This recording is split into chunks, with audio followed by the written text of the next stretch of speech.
നമ്മൾ നോക്കാൻ പോകുന്നത് മൊഡ്യൂൾ 4 ആണ്. സോ അതിലെ ഫസ്റ്റ് ടോപ്പിക് എന്ന് പറയുന്നത് പ്രോട്ടീൻ സ്ട്രക്ചറാണ്.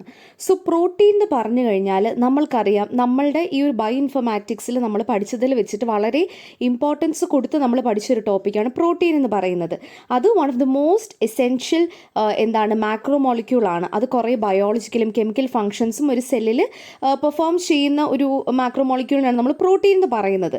അപ്പം അവർ പല രീതിക്കുള്ള ഫങ്ഷൻസ് നമ്മളുടെ ബോഡിയിലുള്ള സ്ട്രക്ചറലോ എൻസൈമാറ്റിക്കോ ട്രാൻസ്പോർട്ട് റെഗുലേറ്ററി ഫങ്ഷൻസ് ഒക്കെ പെർഫോം ചെയ്യാനായിട്ട് പ്രോട്ടീൻ നമ്മളെ സഹായിക്കും. സോ നമ്മൾ ഈ ഒരു മോഡ്യൂളിൽ നോക്കാൻ പോകുന്നത് പ്രോട്ടീനും പിന്നെ അമിനോ ആസിഡ് എന്താണ് എന്നുള്ള ഈ ഒരു കാര്യങ്ങളും പിന്നെ അതിൻ്റെ റിലേറ്റഡ് ആയിട്ടുള്ള ഡേറ്റാബേസും വിഷ്വലൈസേഷനും ഒക്കെയാണ്. സോ പ്രോട്ടീൻ്റെ ഫങ്ഷൻ എന്ന് പറയുന്നത് പക്ക അവരുടെ സ്ട്രക്ചറാണ് ഡിറ്റർമൈൻ ചെയ്യുന്നത്. സോ പ്രോട്ടീൻ എന്ന് പറയുന്നത് അമിനോ ആസിഡിൻ്റെ ഒരു കോമ്പിനേഷനെയാണ്, ഒരു n നമ്പർ ഓഫ് അമിനോ ആസിഡ്സിന് ഒരുമിച്ച് ചേർത്ത് അതിനെ പറയുന്നതാണ് നമ്മൾ പ്രോട്ടീൻ എന്ന്. അപ്പം അമിനോ ആസിഡ് എന്ന് പറയുന്നതാണ് പ്രോട്ടീൻ്റെ ബേസിക് ബിൽഡിംഗ് യൂണിറ്റ്. അപ്പോൾ നമുക്ക് ആദ്യം എന്താണ് അമിനോ ആസിഡ് എന്ന് നോക്കാം. അമിനോ ആസിഡ് എന്ന് പറയുന്നത് ബേസിക്കലി ഒരു ഫ്രീ അമിനോ ഗ്രൂപ്പ് ഉണ്ട്, അതായത് NH2 ഉണ്ട്, നമുക്കൊരു കാർബോക്സിൽ ഗ്രൂപ്പ് ഉണ്ട്, COOH ഉണ്ട്.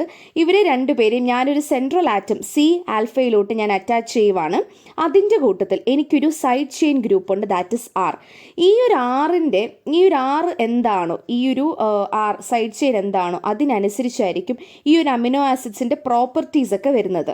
ഇതിനനുസരിച്ച് നമുക്ക് അമിനോ ആസിഡ്സിൻ്റെ പല ഗ്രൂപ്പിംഗ് നമുക്ക് ചെയ്യാം. അവരുടെ ഫിസിക്കൽ ആൻഡ് കെമിക്കൽ പ്രോപ്പർട്ടീസ് ഒക്കെ ഈ ഒരു സൈഡ് ചെയിനിനെയാണ് ഡിപ്പെൻഡ് ചെയ്യുന്നത്. അമിനോ ആസിഡ്സിനെ നമുക്ക് ഈ കെമിക്കൽ ആൻഡ് ഫിസിക്കൽ പ്രോപ്പർട്ടിയുടെ ബേസിസിൽ നമുക്ക് small, large, hydrophobic and hydrophilic എന്ന് നമുക്ക് ഡിവൈഡ് ചെയ്യാനായിട്ട് പറ്റും. ഹൈഡ്രോഫോബിക് അതായത് ഫിയർ ഓഫ് വാട്ടർ എന്നാണല്ലോ നമ്മൾ പറയുന്നത്. ഹൈഡ്രോഫോബിക് സെറ്റ് ഓഫ് അമിനോ ആസിഡ്സിനെ അലിഫാറ്റിക്, അറോമാറ്റിക് എന്ന് നമുക്ക് ഡിവൈഡ് ചെയ്യാനായിട്ട് സാധിക്കും. അലിഫാറ്റിക് സൈഡ് ചെയിൻസ് എന്ന് പറയുന്നത്, അലിഫാറ്റിക് സൈഡ് ചെയിൻസ് നമുക്ക് ലീനിയർ ആയിരിക്കും. ഓക്കെ, അവരുടെ സ്ട്രക്ചർ എന്ന് പറയുന്നത് ലീനിയർ സ്ട്രക്ചർ ആയിരിക്കും. ആരോമാറ്റിക് എന്ന് പറയുന്നത് നമ്മൾ പണ്ട് പഠിച്ചിട്ടുണ്ട്, അല്ലെ ബെൻസീൻ റിംഗ് ഒക്കെ ആരോമാറ്റിക് ആണ് നമ്മൾ പഠിച്ചിട്ടുണ്ട്. അവർ സൈക്ലിക് റിങ്സിനെയാണ് നമ്മൾ ആരോമാറ്റിക് സൈഡ് ചെയിൻസ് എന്ന് അമിനോ ആസിഡ്സിൻ്റെ കേസിൽ പറയുന്നത്. ഇനി ഹൈഡ്രോഫോബിക് ആണ് നമ്മൾ പറഞ്ഞത്. ഹൈഡ്രോഫിലിക്കിൻ്റെ കാറ്റഗറി എടുക്കുകയാണെന്നുണ്ടെങ്കിൽ charged amino acids and polar amino acids, ഇത് രണ്ടും നമുക്ക് രണ്ട് സബ് ഡിവിഷൻസ് ആയിട്ട് നമുക്ക് ഹൈഡ്രോഫിലിക് സെറ്റിനെ ഡിവൈഡ് ചെയ്യാനായിട്ട് സാധിക്കും. സോ ചാർജ്ഡ് അമിനോ ആസിഡ് എന്ന് പറയുമ്പോൾ ഐദർ പോസിറ്റീവ്ലി ചാർജ്ഡ് ആയിരിക്കും അല്ലെങ്കിൽ നെഗറ്റീവ്ലി ചാർജ്ഡ് ആയിരിക്കും, അതായത് ബേസിക് ഓർ അസിഡിക് ആയിരിക്കും. ഇനി നമുക്ക് യൂഷ്വലി ഒരു 20 അമിനോ ആസിഡ്സ് ആണ് ഉള്ളത്, അല്ലേ? സോ ഈ 20 അമിനോ ആസിഡ്സിൻ്റെ ഈ ഒരു R ഗ്രൂപ്പിനെ വെച്ചിട്ടായിരിക്കും പ്രോപ്പർട്ടീസും കാര്യങ്ങളും ഒക്കെ മാറുന്നത്. സോ അത്ര ഫ്ലെക്സിബിൾ ആയിരിക്കും. അടുത്തത് നമ്മൾക്ക് അമിനോ ആസിഡുമായിട്ട് ലിങ്ക് ചെയ്ത് അടുത്ത് പറയുന്ന ഒരു ടേം എന്ന് പറയുന്നത് പെപ്റ്റൈഡ് എന്നുള്ളത്, അല്ലെങ്കിൽ പെപ്റ്റൈഡ് ബോണ്ട് എന്നുള്ളതാണ്. സോ എന്താണ് ഒരു പെപ്റ്റൈഡ് ബോണ്ട് എന്ന് പറയുന്നത്? രണ്ട് അമിനോ ആസിഡ്സിനെ നമ്മൾ കോവാലൻ്റ്ലി ജോയിൻ ചെയ്യുവാണ് എന്നുണ്ടെങ്കിൽ അവരെ നമ്മൾ പെപ്റ്റൈഡ് ബോണ്ട് അല്ലെങ്കിൽ പെപ്റ്റൈഡ് ഫോർമേഷൻ എന്ന് പറയും. സോ ആദ്യത്തെ അമിനോ ആസിഡിൻ്റെ കാർബോക്സിൽ ഗ്രൂപ്പ് അടുത്ത അമിനോ ആസിഡുമായിട്ട് ലിങ്ക് ചെയ്യുന്നതിനാണ് നമ്മൾ പെപ്റ്റൈഡ് ഫോർമേഷൻ എന്ന് പറയുന്നത്. സോ നമ്മൾക്ക് ഇവിടെ ഒരു ഡയഗ്രം കാണാനായിട്ട് സാധിക്കും. ഇത് നമ്മളുടെ അമിനോ ഗ്രൂപ്പാണ് NH2. ഇത് നമ്മളുടെ കാർബൺ ആറ്റമാണ് C ആൽഫ. കാർബോക്സിൽ ഗ്രൂപ്പാണ് ഇത് COOH and this is the side chain that I was talking about.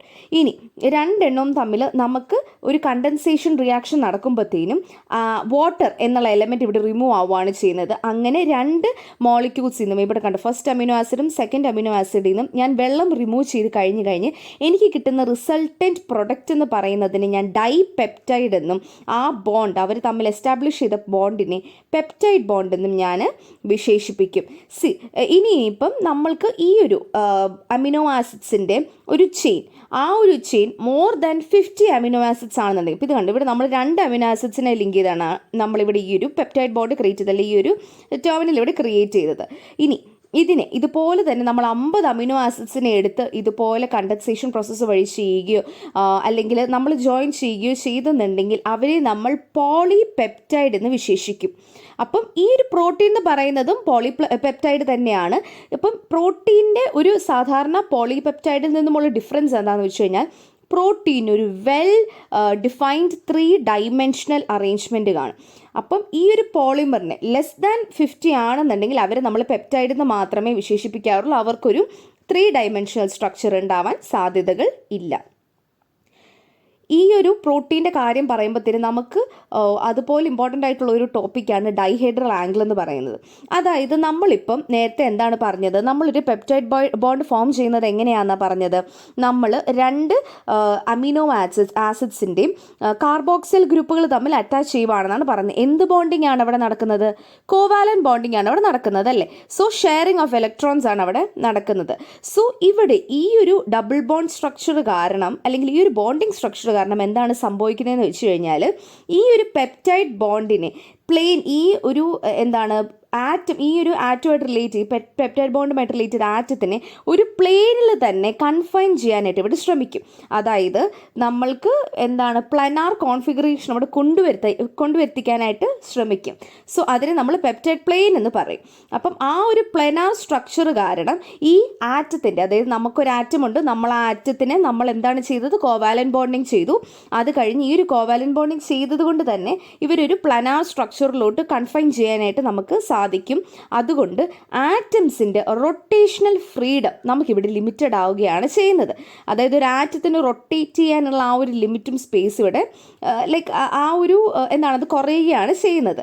ഇനി അപ്പം ഇവിടെയാണ് നമ്മുടെ ഡൈഹെഡ്രൽ ആംഗിൾസ് വരുന്നത്. അതായത് ആറ്റംസിൻ്റെ റൊട്ടേഷൻ, നമ്മളുടെ N2 carbon alpha bond, C alpha bond, അതെന്ന് പറയുന്നത് നമ്മളുടെ ഫസ്റ്റ് ഡൈഹെഡ്രൽ ആംഗിളിലെ ഫസ്റ്റ് ആംഗിളും C2C ബോണ്ട്, അതായത് നമ്മളുടെ കാർബോക്സിൽ ഗ്രൂപ്പിൻ്റെ കാർബണും നമ്മളുടെ മെയിൻ കാർബണും തമ്മിലുള്ളത് സെക്കൻഡ് ബോണ്ട്. ഇവർ രണ്ട് പേരുടെയും ആംഗിൾസിനെയാണ് നമ്മൾ ഡൈഹെഡ്രൽ ആംഗിൾ എന്ന് അല്ലെങ്കിൽ ടോർഷണൽ ആംഗിൾ എന്ന് നമ്മൾ റെഫർ ചെയ്യുന്നത്. അപ്പം N2C ആൽഫയെ നമ്മൾ ഫൈ എന്ന് വിശേഷിപ്പിക്കുമ്പോൾ C2C, അതായത് C ആൽഫ ടു സീനെ നമ്മൾ സൈ എന്ന് വിശേഷിപ്പിക്കും. സോ ഈ ഒരു ഫൈയുടെയും സൈയുടെയും ആംഗിൾസ് വെച്ചിട്ട് ഈ ഒരു പ്രോട്ടീൻ എങ്ങനെ ഫോൾഡ് ചെയ്യും, അല്ലെങ്കിൽ ഈ ഒരു പ്രോട്ടീൻ്റെ സ്ട്രക്ചർ എന്താണ് എന്ന് നമുക്ക് ഡിറ്റർമൈൻ ചെയ്യാനായിട്ട് സാധിക്കും. സൈനെയും ഫൈനെയും വിഷ്വലി റെപ്രസെൻറ്റ് ചെയ്യാനായിട്ട് നമ്മൾ യൂസ് ചെയ്യുന്നതാണ് രാമചന്ദ്രൻ പ്ലോട്ട്. സോ രാമചന്ദ്രൻ പ്ലോട്ടിനകത്ത് നമുക്കറിയാം സൈഡേയും ഫൈഡേയും റൊട്ടേഷൻ, അവരുടെ റൊട്ടേഷൻ നമുക്ക് കംപ്ലീറ്റഡ് അല്ല, അല്ലെങ്കിൽ ഭയങ്കര ഫ്രീലി മൂവിങ് അല്ല നമ്മളുടെ ആറ്റംസ് എന്നുള്ളത് നമ്മൾ നേരത്തെ പറഞ്ഞിട്ടുള്ളതാണ്. അപ്പം ഈ ഒരു ഇവരുടെ റൊട്ടേഷനും പിന്നെ ഇത് കാരണം ഈ ഒരു പെപ്റ്റൈഡ് ബോണ്ടിൻ്റെ പ്ലനാർ നേച്ചർ കാരണം വരുന്ന സ്റ്റെറിക് ഹിൻഡ്രൻസും കാര്യങ്ങളും ഒക്കെ നമുക്ക് ഈ ഒരു ഡയഗ്രത്തിനകത്ത് നമുക്ക് മെൻഷൻ ചെയ്യാനായിട്ട് സാധിക്കും. സോ നമുക്ക് സൈഡേയും ഫൈഡേയും വാല്യൂസ്, ഒരു പർട്ടിക്കുലർ പ്രോട്ടീന് വേണ്ടിയിട്ടുള്ള സൈഡേയും ഫൈഡേയും വാല്യൂസ് നമ്മൾ ഗ്രാഫിക്കലി പ്ലോട്ട് ചെയ്യുന്നതിനെ രാമചന്ദ്രൻ പ്ലോട്ട് എന്ന് പറയുമ്പോഴത്തേനും അതിനകത്ത് നമുക്ക് ആ ഒരു ഗ്രാഫിനെ നമുക്ക് എന്താണ് ക്ലോസ്ലി ഇവാലുവേറ്റ് ചെയ്തു എന്നുണ്ടെങ്കിൽ നമുക്ക് മനസ്സിലാക്കാനായിട്ട് സാധിക്കും ഏതൊക്കെ പ്രോട്ടീൻസ് ഇത്രയും എന്താണ് സൈഡേ ഫൈഡേയും വാല്യൂസിൽ നിൽക്കും, ഏതൊക്കെ ടൈപ്പ് പ്രോട്ടീൻസ് ആയിരിക്കും ഫോം ആവുന്നത്, ഇവിടെ എന്തെങ്കിലും എന്താണ് കൺഫർമേഷണൽ സ്പേസ് ഉണ്ടോ, ഇവിടെ ഡിസലൗഡ് ആയിട്ടുള്ള റീജിയൻ ആണ്, അല്ലെങ്കിൽ സ്റ്റെറിക്കലി ഹിൻഡ്രൻസ് വരുന്നത് കൊണ്ട് തന്നെ ആ ഒരു ഫോർമേഷൻ പോസിബിൾ ആവാത്ത റീജിയൻ ആണോ എന്നുള്ളതൊക്കെ നമുക്ക് ആ ഒരു രാമചന്ദ്രൻ പ്ലോട്ടിനെ നമുക്ക് ഇവാലുവേറ്റ് ചെയ്യുമ്പോഴത്തേനും, നമുക്ക് പുറത്തുനിന്ന് നോക്കുമ്പോഴത്തേനും നമുക്കത് മനസ്സിലാവും. അപ്പോൾ ഇതാണ് നമ്മളുടെ രാമചന്ദ്രൻ പ്ലോട്ട് എന്ന് പറയുന്നത്. നിങ്ങൾക്ക് രണ്ട് ആക്സസ് ഇവിടെ കാണാനായിട്ട് സാധിക്കും അല്ലേ, ഒരെണ്ണം സൈയും ഒരെണ്ണം ഫൈയും. അപ്പം ഈ സൈയും ഫൈയും ആയിക്കോട്ടെ, രണ്ട് പേർക്കും അവരുടെ റേഞ്ച് എന്ന് പറയുന്നത് -180 to 180 ആണ് അല്ലേ. പിന്നെ ഇവിടെ ഒരു സീറോയിൽ നമുക്കൊരു മിഡ് ലൈനും ഉണ്ട്. ഇനി അടുത്ത നിങ്ങൾ ഈ ഒരു ഡയഗ്രം ശ്രദ്ധിക്കുകയാണെന്നുണ്ടെങ്കിൽ നമ്മൾക്കിവിടെ 4 ക്വാഡ്രൻസ് ആയിട്ട് ഡിവൈഡ് ചെയ്യാം. Quadrant 1, 2, 3 and 4. ഇവിടെ ക്വാഡ്രൻറ്റ് 1-നകത്ത് നമുക്ക് കൂടുതൽ റെയർ ആയിട്ടുള്ളതേ കാണാനായിട്ട് പറ്റൂ. ഇത് ക്വാഡ്രൻറ്റ് 1-നേക്കാളും ലെസ് റെയർ ആയിരിക്കും. ആൻഡ് ക്വാഡ്രൻറ്റ് 3 എന്ന് പറയുന്നതാണ് മോസ്റ്റ് കോമൺ ആയിട്ടുള്ള നമ്മൾ കാണാൻ പറ്റുന്ന റീജിയൻസ് എന്ന് പറയുന്നത്, കൺഫർമേഷൻസ് എന്ന് പറയുന്നത്. ഇനിയിപ്പം എന്താണ് ഫസ്റ്റ് ക്വാഡ്രൻറ്റ് നമ്മൾ നോക്കുകയാണെന്നുണ്ടെങ്കിൽ നമുക്ക് ലെഫ്റ്റ് ഹാൻഡഡ് ഹെലിക്സ് ആണ് നമ്മൾ ഫസ്റ്റ് ക്വാഡ്രൻറ്റിൽ കാണാനായിട്ട് സാധിക്കുന്നത്. എന്ന് വെച്ച് കഴിഞ്ഞാൽ നമ്മുടെ സൈഡേയും ഫൈഡേയും വാല്യൂ 0 to 180 ഫസ്റ്റ് ക്വാഡ്രൻറ്റിൽ നിൽക്കുന്നത്. സെക്കൻഡ് ക്വാഡ്രൻറ്റ് വരുവാണെങ്കിൽ നമ്മൾക്ക് ഫസ്റ്റിൻ്റെ അത്രയും റെയർ അല്ല, എന്നാൽ തേർഡിൻ്റെ അത്രയും കോമൺ അല്ല. അങ്ങനത്തെ കാര്യങ്ങളാണ് നമുക്ക് സെക്കൻഡ് ക്വാഡ്രൻറ്റ് വരുന്നത്. ഫോർ എക്സാമ്പിൾ ബീറ്റ സ്ട്രാൻഡ്സ് ഒക്കെ നമുക്ക് വരാനായിട്ട് സാധിക്കും.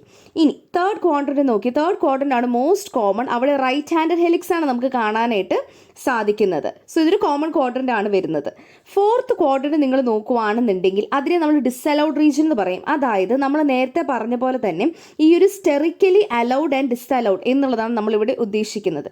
സോ ഇവിടെയുള്ള കൺഫർമേഷണൽ എന്താണ് സ്പേസ്, അതിനനുസരിച്ചാണ് നമ്മൾക്കിവിടെ എന്ന് പറയുമ്പോഴത്തേനും both of these angles it doesn't suit for protein to stay in a structure, in a particular structure. അപ്പോൾ അതുകൊണ്ട് തന്നെ നമ്മൾ അവരെ ഡിസലൗഡ് റീജിയൻ എന്ന് വിശേഷിപ്പിക്കുന്നു.